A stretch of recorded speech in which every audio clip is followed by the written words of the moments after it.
Good morning বন্ধুরা, কেমন আছেন আপনারা সবাই? আশা করি সবাই ভালো আছেন, সুস্থ আছেন, সাবধানে আছেন। আমিও ভালোই আছি। আজকে হলো শনিবার, সকাল এখন 7:30 বাজতে যায়।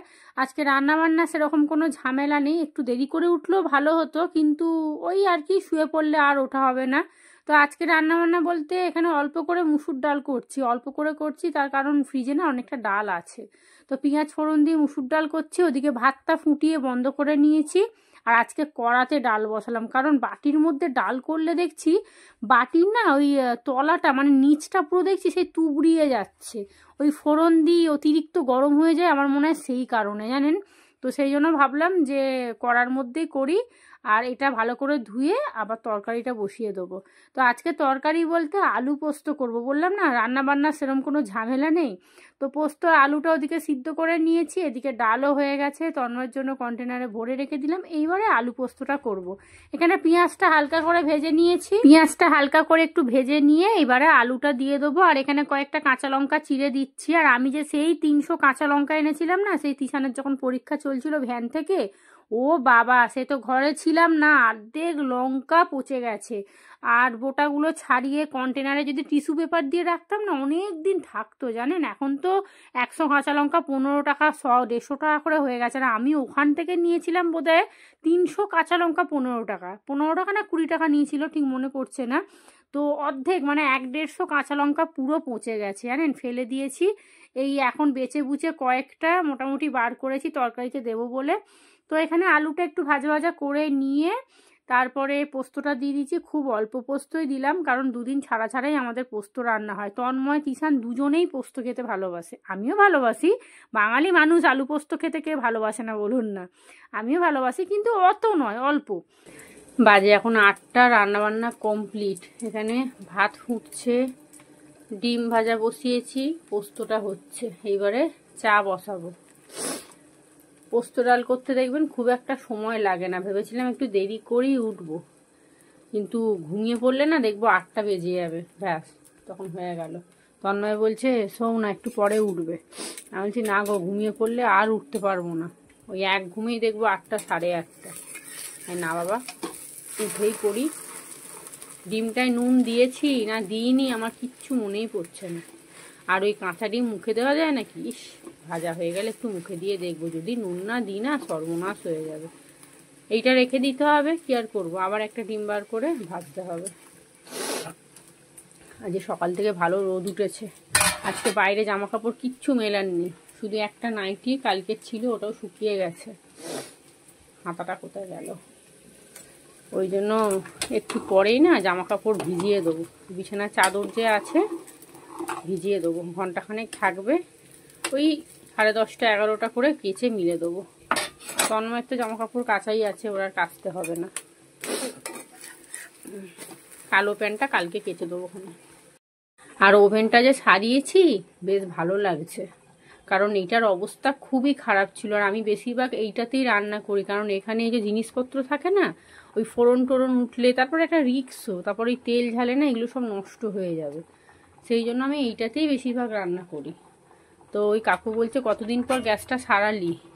আমি বলছি তাও 4 বছর। বলছে এই তো না, এটাই তো ভুল করেছিস। আমি বললাম কেন? বলছে 1 থেকে 1.5 বছর পরে ওভেন সার্ভিস করা উচিত। আসলে এক নাগারে রান্না বান্না করতাম, ঠিকঠাক চলছে, কোনো কিছু প্রবলেম হতো না, সেই জন্য আর দোকানে নিয়ে যেতাম না। তারপরে আবার কি হয়েছে বলুন তো, এই যে বার্নারগুলো, এগুলো না একভাবে বসিয়ে রেখেছিলাম, এগুলোকে মাঝের মধ্যে একটু ঘুরিয়ে মোছামুছি করলে এরকম করে ঘোরাতে হবে। একভাবে বসে থেকে থেকে এগুলো পুরো এঁটে জাম হয়ে গেছে একদম। এটা হলো এই যে এইটার পোস্ত হয়ে গেছে, বন্ধ করে দিই। একদম নাড়াচাড়া করতাম না তো, পুরো জাম হয়ে গেছে, বুঝলেন। আপনাদেরও এরকম ওভেন যাদের আছে, আপনারাও 1-1.5 বছর ছাড়া ছাড়া একটু সার্ভিস করিয়ে নেবেন, তাহলে অন্তত ওভেনটা অনেক দিন টিকবে। বললো এরপর যদি খারাপ হয়, আর এইটার বার্নারটা পাওয়া যায়নি, এই যে এইটা নাকি পাওয়া যায়নি। বললো একমাত্র যদি খুব খারাপ হয়, মানে প্রচণ্ড আগুন টাগুন বেরোয়, তখন ওই মার্কেট থেকে অর্ডার দিয়ে আনতে হবে। ও বাবা, ওটার পাওয়া যায়নি, বলছে নেই। এটা গতকালকের নাইটি, এই চাদরের সেটটা ভিজিয়ে দেবো। এইটা, আর এগুলো থাক, এগুলো একদিন পর্দা ভিজিয়ে দিলে হয়ে যাবে। আর নিচে তন্ময়ের জিন্সের প্যান্টটা আছে, এইটা খালি এইটারও অবস্থা খারাপ। অনেক চাদর আছে যেগুলো মাকে দিয়ে দেবো, দেখি ভাবছি তা এগুলো কি ভিজিয়ে দেবো, কারণ এগুলো কাচতে খুব একটা কষ্ট নয়, ওই খালি একটুখানি ঘষে থুপে ধুয়ে দিলেই হবে। সিল্কের না, তাড়াতাড়ি হয়ে যায়, মানে পরিষ্কার হয়ে যায় পর্দাগুলো। এই চাদরটারও কিছু নেই, এই দেখুন নোংরা হয়ে গেছে। চাদরটা পুরো ঠকিয়ে দিয়েছে আমাকে, জানেন, 450 টাকা দাম নিল। পুরো সিল্কের চাদর গছিয়ে দিয়ে দিয়েছে আমাকে। যখন পেতেছিলাম খুব সুন্দর মনে হচ্ছিল, কি মোটা সুতির চাদর, যেই একবার জলে ফেললাম কি অবস্থা, এই দেখুন না ছিঁড়ে কি হয়ে গেছে। অনেক বালিশের ওয়ার, 5 বালিশের ওয়ার আছে, দর্জিতে দিতে হবে। আমাদের এখানে একটাও দর্জি নেই। অনেকে হয় না বাড়িতে সেলাই করে, এখানে একটাও নেই। এখানে সব বড়লোকি চাল আর বড়লোকি ব্যাপার। এদিকে চাটা বসিয়ে দিয়েছি, ভাবলাম চাদরগুলো ভিজিয়ে দিই। আর আজকে সব এই দেখুন সাদা কৌটাতে, কারণ তন্ময় গতকালকে কৌটো নিয়ে আসেনি, ওই অত রাত্রিরে এসছে তো, বলছে কারখানায় ছিল কৌটোটা। এবার অত রাত্রিরে বলবো যে কারখানাটা এখন খোলো। এই যে এগুলো সব বিরিয়ানি, জানেন, ওই আমাদের মাঝের মধ্যে আগে বিরিয়ানি চিকেন চাপ আনা হতো। এ দেখুন আশীর্বাদ বিরিয়ানি, আমাদের এখানে নাম করা দোকান। অনেক এরকম সাদা কৌটো আছে, সব ভালো করে মেজে মুজে প্যাকেটে করে রেখে দিয়েছি। এগুলো খুব দরকার, এগুলো না মাইক্রো ওভেনের। চাদরটা না রেখে দিয়েছি, খালি কভারগুলো নিলাম, কারণ অনেকগুলো হয়ে যাচ্ছে। এই বালতির মধ্যে এত ধরবেও না, সেই গামলাতে ভেজাতে হবে। দরকার নেই বাবা, একটা চাদর আছে থাক, কালকে তন্ময়ের ওই প্যান্টের সাথে চাদরটা কেচে দেবো। দেখেছেন পুরো বালতি ভরে গেছে। এই যে ওয়ারগুলো খালি ভিজিয়ে দিই, আর চাদরটা রেখে দিলাম। বাবা জলে হাত দেওয়া যাচ্ছে না। তন্ময়ের এই দুটো গেঞ্জি বার করলাম, এগুলো না খুব একটা নোংরা হয় না, খালি একটু সার্ফে ভিজিয়ে দিলেই হয়ে যাবে। আর সেরকম কিছু নেই, শুধু চাদর আছে আর ওর ওই প্যান্টটা আছে। এটা এখন ঘন্টাখানেক ভেজানো থাক। এই হলো ভাত, এখানে পেঁয়াজ দিয়ে মুসুর ডাল, আর এখানে ডিম ভাজা, আর এই হলো আলু পোস্ত। একটু ঝাল ঝাল করে করেছি, কারণ ও আবার আলু পোস্ত একটু ঝাল ঝাল খেতে চায়। চলুন হয়ে গেছে, আমার চাটা নিয়ে এবারে ও ঘরে যাই। এখন বাজে 11টা। এখানে আমার জন্য একটু দুধ চা বসালাম, আর এখানে গতকালকের না ওই 2টোর মতো আটার লেচি ছিল, তাই ভাবলাম রুটি করে নিই, চা দিয়ে খেয়ে নেবো। আর তিশান ভাত খেয়েছে, কি খাবো করে লাস্টে একটু ভাত, একটু আলু পোস্ত ডাল দিয়েছি, ও খেয়ে নিয়েছে। আর দুধ চা বসালাম, তার কারণ হচ্ছে সকালবেলা না চা খাই ঠিক কথা, কিন্তু শান্তিতে চাটা খেতে পারি না। ও কি করবে বলুন তো, গেঞ্জি কোথায়, তেলের বোতল কোথায়, এই কোথায় ওই কোথায়, মানে মুখের সামনে, মানে চোখের সামনে সব কিছু থাকবে, তারপরেও ও চোখে দেখতে পাবে না, ও চোখে অন্ধ হয়ে যায়। চাটা খেতে খেতে 50 বার আমাকে উঠতে হয়। গেঞ্জি মুখের সামনেই থাকে, ওপরেই গেঞ্জিগুলো কিন্তু সব থাকে ওই শোকেসের মধ্যে, ও গেঞ্জি পাবে না। আবার এমন একটা গেঞ্জির কথা বলবে যেটা একবারে তলায়, খুঁজেই পাওয়া যাবে না। আবার মাঝের মধ্যে কোন জন্মের গেঞ্জিগুলোর কথা বলবে, ওটা কোথায় গেল। এবার আমি কোন ওয়ার্ড্রপে রেখেছি আমার মনে আছে বলুন তো। আমি ওকে বলেছি তুমি আগের দিন রাত্রিরে বলে রাখবে কি গেঞ্জি পরবে। কবে 3 বছর আগে একটা জামা ছিল ফুল হাতা, সেই জামাটা খুঁজে খুঁজে হয়রান, পাচ্ছি না। এবার সকালবেলা বলুন না চাটা নিয়ে একটু বসেছি এই রান্না বান্না করে, সেখানে ওরকম ভালো লাগে। ওকে বললাম তুমি আজকে অন্য গেঞ্জি পরে যাও, আর ওই জামাটা আমি খুঁজে রাখবো না, আমার আজকেই ওই জামাটা চাই। আজকে ওই জামাটা না পরলে আমার সর্বনাশ হয়ে যাবে। তাই আজকে একটু দুধ চা করলাম। আর কফির পাতা আনবো, ভুলে যাই। একটু দুধ চার মধ্যে শীতকালে না কফি দিলে বেশ ভালো লাগে খেতে, একটু ফুটুক। জামা কাপড়টা কখন ভিজিয়েছি বলুন তো, চাদরগুলো। চা রুটি খেয়ে আগে কাচাকুচিটা করে নেব, তারপরে দেখি কি করি। এখন বলছি তো কাচাকুচি করে নেব। তিশান গিয়ে ফুল এনে দিল, আজ শনিবার না, পুজো দেবো, জবার মালা এনে দিল। গতকালকে আমুদি মাছ কেটে কুটে ধুয়ে রেখে দিয়েছি, সবজিপাতি তো কিচ্ছু নেই। পালং শাকটা ভাবছি সিদ্ধ করে নিই, কারণ সবজি তো কিছুই নেই, আর এমনিও এত বেলায় আর কিছু করতে ইচ্ছাও করছে না। এই যে মাথাগুলো সব ফেলে দিয়েছি। এটা আমুদি মাছ নয় বোধহয়, হ্যাঁ এটা আমুদি মাছই। এই দেখুন লাল আমুদি মাছ না কি জানি, আমুদি মাছ আদৌ এটা, আমি ঠিক নামটা বলতে পারছি না। মাথাগুলো সব ফেলে দিয়েছি। মাথায় না একটা দেখবেন বালি থাকে, যেই মুখে পড়ে কচ করে ওঠে একদম। ওকে বললাম চলো না একটু 25শে ডিসেম্বরে চিড়িয়াখানা যাই। বলছি তোমার মাকে নিয়ে চলে যাও, আমার তো ছুটি থাকবে না। ছুটি থাকবে না ঠিক কথা, তুমি ছুটি করবে, অসুবিধা কী আছে? ছুটি করলে টাকা কেটে নেবে না, কিপটা তো, ওই জন্য বলে টাকা কেটে নেবে তো। আচ্ছা হ্যাঁ কাটবে। বলছে ঘুরতে যাবো, সেখানে একটা টাকা, আবার এখানে টাকা কেটে নেবে। বলছে তোমার মাকে নিয়ে চলে যাও। আচ্ছা আমার মা অত দূরে যায় না, ওর লোকের শখ আহ্লাদ ওরও সব কোনো ব্যাপারই না। আসলে নিজে তো জমজমাটের মধ্যে থাকে, কারখানায় অত লোক কাজ করছে, সব সময় গল্প, হই হুল্লো, গাড়ি নিয়ে এখানে যাচ্ছে ওখানে যাচ্ছে, ওর আর ভালো লাগে কোথাও যেতে? সারাদিন তো ঘুরে ঘুরেই বেড়াচ্ছে, ওই বসে বসে গাড়িটা যা চালায়। কোথাও আমাদের নিয়ে যায় না জানেন, কোথাও নিয়ে যায় না, সারা বছর কোথাও আমাদের নিয়ে যায় না। এমনকি পুজোর সময় পর্যন্ত ডিউটি বেরিয়ে যায়। এই জন্য গত বছর আমার সাথে কি ঝগড়া হলো, ওই দীঘাতে চলে গেছিল, মানা করা সত্ত্বেও চলে গেল। কিষান এখানে এই যে ভাত খেয়েছে, এখনো সব পড়ে আছে। এই যে এরও মানে প্রত্যেক দিন একটা করে শুরু করে দিয়েছে। এখন ওকে উডি কিনে দিতে হবে, বিয়ে বাড়ি যাবে, উডি তো নেই। আর এই যে ভালো জ্যাকেটটা তো পরে পরে নষ্ট করে দিয়েছে। বাসি বিছানাটা গুছিয়ে নিলাম, ঘর একটু পরিষ্কার করলাম, রান্নাঘরের বাসনগুলো মাজলাম, টুকটুক করে অনেক কাজ করেছি। এখানে সবজি কাটতে বসেছিলাম, এই যে অনেকগুলো বাসন ছিল, সব মেজে নিয়েছি। এখানে মাছে নুন হলুদ দিয়ে রেখেছি, আদা কেটেছি কিন্তু রসুন নেই, তিশানকে আবার দোকানে পাঠাতে হবে। আর এখানে দেখুন মাছটা করব হচ্ছে, প্রথমে ভেবেছিলাম আলু দিয়ে মাখা মাখা করে করব, সবজি তো কিছুই নেই। এই যে সেই দুখানা যে বেগুন নিয়ে এসেছিলাম, পটল বলছি, দুটো বেগুন নিয়ে এসেছিলাম, একটুখানি ছিল, এটা লাস্টে ভেজে দিয়ে দেবো। আর এখানে না মূলো শাক মা দিয়েছিল গতকালকে, ওই মূলো কিনে এনেছিল, শাকগুলো ছিল, বলছে নিবি, এমন যে দাও। এই যে এইটুকু কেটে ধুয়ে রেখেছি, এটা ভাজা করব।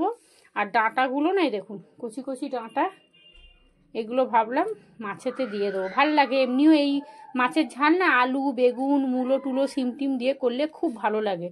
আর এগুলো ভাবলাম ফেলে দেবো কেন, দিয়েই দিই। এগুলো বেশ কচি আছে, একটা প্রেসারে সিদ্ধ করে নেবো।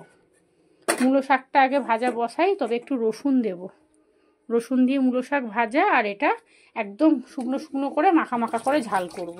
শাকটা বসিয়ে দিয়ে ভাবলাম ঘরটা ঝাঁট দিয়ে মুছে নিই। মূলো শাকটা না হতে একটু টাইম লাগবে, যেহেতু কচি নয় তো, মূলোর সাথে শাকগুলো ছিল, তো সেই কারণে একটু বুড়ো শাক দেখলাম একটুখানি, যখন কাটছিলাম না কেমন একটা সেই খসখস করছিল, তো সেই জন্য অল্প একটু জল দিয়ে আমি চাপা দিয়ে রেখে এসেছি।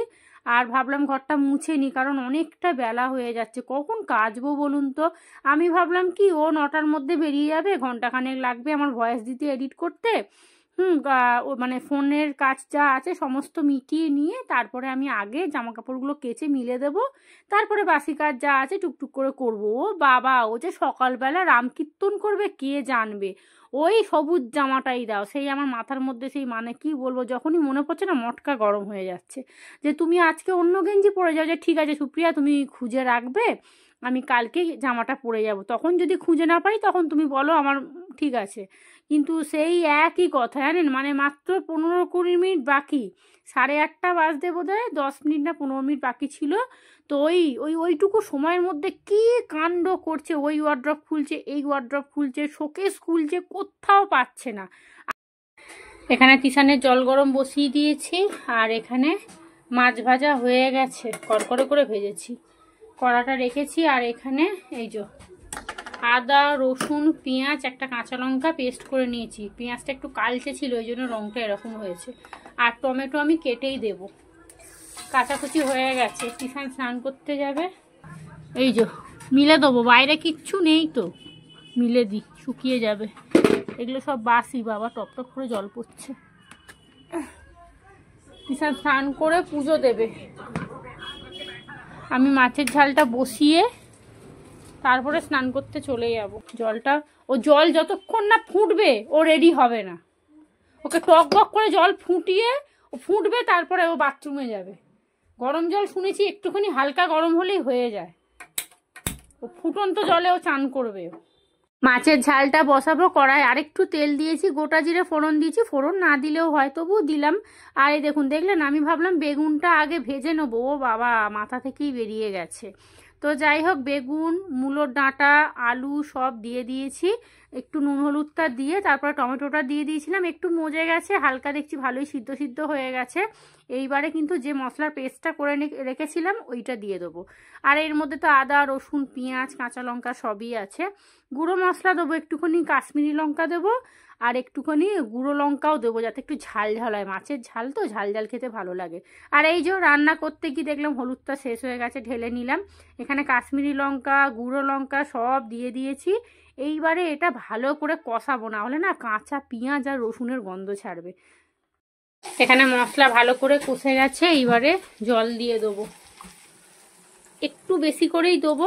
একটু বেশি মানে কি, একবারে তেল তেলে ঝোল করবো না, একদম মাখা মাখাই করবো আমার মায়ের মতো।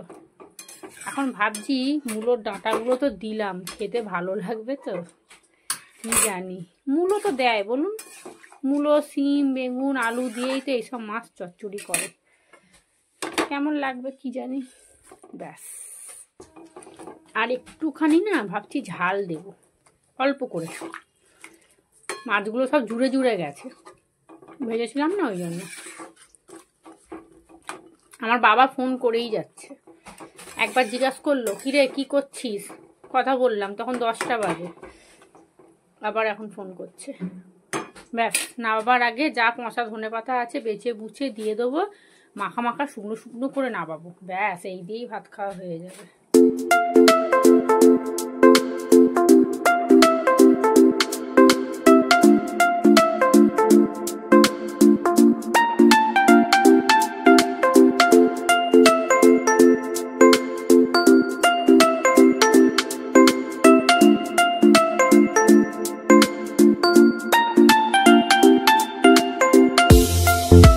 রান্নাঘর পুরো পরিষ্কার করে নিয়েছি, বাসন কোসন সব মেজে নিয়েছি, এখানে স্নানের জল বসিয়ে দিলাম। আর এখানে মাছের ঝোলটা আর একটু ফুটুক, বললাম তো একদম শুকনো শুকনো করেই নামাবো, খুব বেশি ঝোল ঝাল রাখবো না। বাইরে ভালো রোদ উঠেছে, জামা কাপড়গুলো মিলে দিয়েছি, এখানে জামা কাপড় সমস্ত কিছু মিলে দিয়েছি। এখন বাজে প্রায় 2:30, স্নান হয়ে গেছে। বাবু লাইট জ্বালা, চলুন খাওয়া দাওয়া করবো, আর এক ফোঁটো বসবো না। আর এই যে এখানে ভাত হাঁড়িতে খুবই অল্প আছে, কারণ ফ্রিজে ভাত আছে, এটাই একটা সমস্যা। এখন ওই চাটু বার করে ভাত গরম করতে হবে, হায় রে হায়। আর এই হলো আলু পোস্ত, কিষানের জন্য অনেকটাই আছে। এখানে আমার জন্য মূলো শাক ভাজা, আর এখানে অল্প করে একটু ডাল আছে, ফ্রিজে ডাল আছে, কিষানকে বের করে দিচ্ছি, এই গরম করতেই বিরক্ত। আর যেটা মেন জিনিস সেটাই আপনাদের দেখাই, এই হলো আমদি মাছের কি বলবো, মূলো আলু দিয়ে ঝাল, ওই যাকে মূলো না কি বলবো বুঝতেই তো পারছি না, আমদি মাছের ঝাল আলু দিয়ে। চলুন, মূলোর ডাঁটা দিয়ে, আলু দিয়ে, বেগুন দিয়ে আমদি মাছের একদম ঝাল ঝাল, দারুণ হয়েছে দারুণ, একদম শুকনো শুকনো করেছি। এখন খেয়ে দেখলে বোঝা যাবে যে আদৌ এটা আমার মায়ের মতো রান্না হয়েছে কিনা। মা যা যা মশলা দেয় সেম জিনিস দিয়েছি, আদা, রসুন, পেঁয়াজ সব কিছু আমার মা বেটে দেয়, আমি বেটে দিইনি, মিক্সির মধ্যে দিয়েছি। এই দেখুন, ভালো হয়েছে না দেখতে, কিন্তু খুব সুন্দর হয়েছে। এই সবে খাওয়া দাওয়া কমপ্লিট হলো, এখন বাজে প্রায় 3:15। মাছের ঝালটা খেতে খুব ভালো হয়েছে, কিন্তু একটু নুন কটা হয়ে গেছে। ভাগ্যিস আমি আগে একটু মুখে দিয়ে দেখলাম, নালে ভাতেতে নুন দিতাম, আবার ওই মাছের ঝালে অত নুন, ভাতগুলো পুরো মেখে আর ফেলে দিতে হতো। এমনি বেশ খেতে ভালোই হয়েছে, আর একটু ধনেপাতা হলে খুবই ভালো হতো। তো যাই হোক, জামা কাপড় তো সব মিলে দিয়েছি, এখন একটু শোবো, এখনই শোবো না, মাথাটা ভিজে না, চুলটা খুলে একটু শুয়ে থাকবো, দেখছেন বসে থাকবো। তো চলুন, আর সকালবেলা আজকে প্রায় ওই বসে বসেই 12টা বাজিয়ে দিলাম, কারণ সকালবেলা না তন্ময়ের সাথে একটু খিটিমিটির লেগেছিল জামা নিয়ে। মানে কি বলবো, সকালবেলা লোক ঠাকুর নাম করে, ও এক এক সময় এমন করবে না, অনেক গেঞ্জি আছে, অনেক জামা আছে, ও এক এক সময় কি করবে, ওই জামাটাই আমার লাগবে, সবুজ জামাটা কোথায়, এবার কোথায় আমি ঢুকিয়ে রেখেছি আমার তো মনে পড়ছে না। এবার ও কী করবে বলুন তো, ওই একটা বার করতে গিয়ে 10খানা ফেলে দেয়। এবার মাথাটা গরম হয়ে যায়, ওই ওয়ার্ড্রপে খুঁজছি পাচ্ছি না। আরেকদিনও এরকম হয়েছে, ওই গেঞ্জির আরেকটা প্যান্ট আছে, ওটাও খুব একটা পরে না, একটু রং চটে গেছে বলে। ওমা সেদিনকে ওর ওই প্যান্টটাই দরকার, পাচ্ছি না। তিশান এদিকটা খুঁজছে, আমি ওদিকে খুঁজছি, এখানে খুঁজছি, কোথাও পাচ্ছি না। আর লাস্টে খোঁজাখুঁজি করছি, এবার খুঁজতে গেলে সময়ও তো লাগবে, এবার ওর তো দেরি হয়ে যাচ্ছে, 8:45 বেজে যাচ্ছে। যখন পাবো না ব্যাস এখানে ওখানে খুঁজবে ও, লাস্টে যখন দেখবে আমি পাচ্ছি না, ও কী করবে, সব ফেলে ফুলে দিয়ে খুঁজতে শুরু করে দেবে। এবার মটকাটা গরম হয়ে যায় না বলুন তো। সকালবেলা পুরো মাথাটা ঘেঁটে দিল, প্রায় 9টা থেকে 11:30 বিছানাতেই বসে বসে সময় কাটিয়ে দিলাম। ভিডিও এডিট করছিলাম, তো ভিডিও এডিট করতে আমার তো অতক্ষণ লাগে না, ভাল লাগছিল না, মন মেজাজ খুব খারাপ হয়ে গেছিলো। আর সকালবেলা লোক ঠাকুর নাম করে, আর ও সকালবেলা ওইরকম জামা নাম করতে করতে বেরোবে। মানে কবে কি জামা পরবে, এই গেঞ্জি নয় ওই গেঞ্জি, ওই গেঞ্জি নয় সেই গেঞ্জি, আর যেটা বলবে ওর সেটাই লাগবে। ও যদি না পায় না, ওর মাথা খারাপ হয়ে যাবে, খুঁজে খুঁজে খুঁজে খুঁজে হয়রান একবারে। সন্ধ্যা এখন 6:30 বাজে, একটু আগে ঘুম থেকে উঠলাম। আজকে কিন্তু আর ঘুমাইনি, শুয়ে শুয়ে ফোনই দেখছিলাম। তো তন্ময় চলে এসেছে, ও এসছে 6:45 দিক করে। আজকে ওর কাজ হয়ে গেছে, তো বলছে দূর আর বাইরে বসে থাকি না, যা ঠান্ডা পড়েছে। এই যে আসার সময় একটুখানি সন্দেশ এনেছে, আর এখানে মোয়া নিয়ে এসছে। আমি খুব একটা মোয়া খেতে ভালোবাসি না, তো ওই জন্য আমাকে বললো তুমি 2খানা সন্দেশ খেও, আমার জন্য একটা মোয়া রেখে দিও। ও কিন্তু খেয়ে নিয়েছে।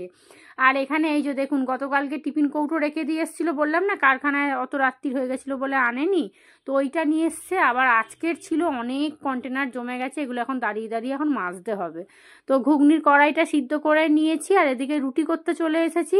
আর জানেন, আমি যে গ্যাস ওভেন আনতে গেছিলাম না, ওই উল্টো দিকে একটা আটার দোকান আছে আমাদের এখানে, ওই আটার দোকানটা খুব নাম করা। তো ওখান থেকে আগে আটা আনতাম, কিন্তু একটু দূর বলে না, মানে একটু গাফিলতি, মানে কুড়েমি করে আনাটা বন্ধ করে দিয়েছিলাম। তো সেদিনকে যে গ্যাস আনতে গিয়েছিলাম না, 1 কেজির মতো আটা নিয়ে এসেছিলাম। এত ভালো আটা, মানে কি বলবো, মানে রুটি পুরো নরম তুলতুল করছে একদম, আর একটুও ঘুষি নেই জানেন আটার মধ্যে, এত সুন্দর আটাটা। তাই তিশানকে বলছিলাম যে তুই যখন পড়তে যাবি ওখান থেকেই তো বেরোস, তুই টুক করে 2 কিলো আটা একেবারে নিয়ে চলে আসবি, তাহলে আমাকে আর ডবল ডবল করে যেতে হবে না। আর ওই কি বলুন তো, ওই যাবো করে আর যাওয়া, তবে এইবার ঠিক করেছি ওই দোকান থেকেই আমি আটা নিয়ে আসবো। এত সুন্দর রুটিগুলো হচ্ছে, আর সাদা ধবধবে, জানেন দেখে মনে হয় যেন পুরো ময়দা, কিন্তু না, আটা ওটা। তো চলুন এখানে ঘুগনিটা করব। পেঁয়াজ টমেটো আদা রসুন মশলা পুরো ভালো করে কষিয়ে নিয়েছি। তো এইবারে ঘুগনির কড়াইটা ঢেলে দিলাম। আর দেখুন আজকে কতগুলো সিটি মারলাম আলু দিয়ে, জানেন ওমা, আলু দেখি সিদ্ধ হয়নি, আমার দিকে চেয়ে চেয়ে আছে। লাস্টে কি করব, ওই ডাল কাটাটা দিয়ে একটু ঘেটে দিলাম। আর ঘুগনি দেখবেন একটু ঘাঁটা ঘাঁটা হলে খেতে বেশ ভালো লাগে, ওই চেয়ে চেয়ে থাকলে আমার ভালো লাগে না একদম। তো এখানে ভাজা মশলা ছিল, একটু দিয়ে দিলাম, অল্প করে একটু মিষ্টি দিয়েছি। ধনেপাতা হলে খুবই ভালো হতো, কিন্তু একটা ফোঁটাও ধনেপাতা নেই। রাত্রির এখন 10:30 বাজে। এখানে আমার আর তিশানের খাবার নিয়ে নিয়েছি। রুটিগুলো দেখছেন কেমন সাদা ধপধপ করছে না? তো চলুন ভিডিওটা এখানেই শেষ করব। আপনারা সবাই ভালো থাকবেন, সুস্থ থাকবেন, সাবধানে থাকবেন। আজকের মতো সবাইকে টাটা।